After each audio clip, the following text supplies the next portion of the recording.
যুক্তরাষ্ট্রে আবারও বিতর্কের ঘূর্ণিতে পড়েছে ট্রাম্প প্রশাসনের কঠোর অভিবাসন নীতি বাস্তবায়নের দায়িত্বে থাকা হোমল্যান্ড সিকিউরিটি বিভাগ। মাত্র এক সপ্তাহের ব্যবধানে আইসি অফিসারদের সঙ্গে সংঘর্ষে ৩ ব্যক্তির মৃত্যুর ঘটনায় ওই বিভাগের সেক্রেটারি মার্কোইন মুলিনের সামনে এসেছে প্রথম বড় পরীক্ষা।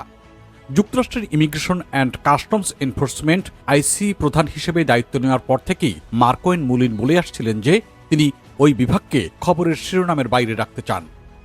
এর আগে তার পূর্বসূরি ক্রিস্টি নোমের সময়ে মিনিয়াপলিসে ২ জন আমেরিকান নাগরিক নিহত হওয়ার পর তাকে সরিয়ে দেওয়া হয়।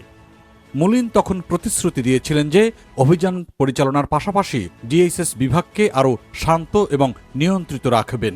কিন্তু গত সপ্তাহের ঘটনাগুলো তার সেই পরিকল্পনায় বড় ধাক্কা দিয়েছে। আন্তর্জাতিক গণমাধ্যমের খবরে বলা হয়েছে, এরই মধ্যে হিউস্টন ও মেইনে আইসি অফিসাররা গাড়িতে বসা ব্যক্তিদের গুলি করে হত্যা করেছেন। এছাড়া ফ্লোরিডায় আইসির তাড়া খেয়ে পালানোর সময় একজন গাড়ির দুর্ঘটনায় প্রাণ হারিয়েছেন। এই ঘটনাগুলোর পর মুলিনকে দ্রুত সিদ্ধান্ত নিতে হয়েছে।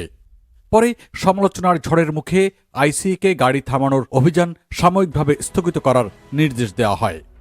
কিন্তু প্রেসিডেন্ট ডোনাল্ড ট্রাম্প সোশ্যাল মিডিয়ায় লিখে বলেন, ট্রাফিক স্টপ আইসির অন্যতম গুরুত্বপূর্ণ অস্ত্র। মুলিন পরে ট্রাম্পের পোস্ট শেয়ার করে জানান যে তারা একই অবস্থানে রয়েছেন। যদিও মুলিনের পন্থা তার পূর্বসূরির থেকে একেবারেই ভিন্ন। নোম নিজে অভিযানে অংশ নিতেন এবং বিতর্কিত ঘটনায় তাড়াতাড়ি প্রতিক্রিয়া জানাতেন। কিন্তু মুলিন এই প্রথম সফর করেছেন উত্তর ক্যারোলিনার ঘূর্ণিঝড় ক্ষতিগ্রস্ত এলাকায়। তিনি আইসি অফিসারদের সঙ্গে হাই প্রোফাইল রেইডে যাননি। তার সময় অভিযানগুলো অনেকটা নীরবেই চলেছে।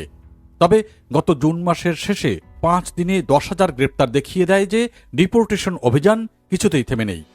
এদিকে মুলিনের সমালোচনা করে ডেমোক্র্যাট কংগ্রেস সদস্যরা বলেছেন তিনি আইসিকে নিয়ন্ত্রণ করতে পারছেন না।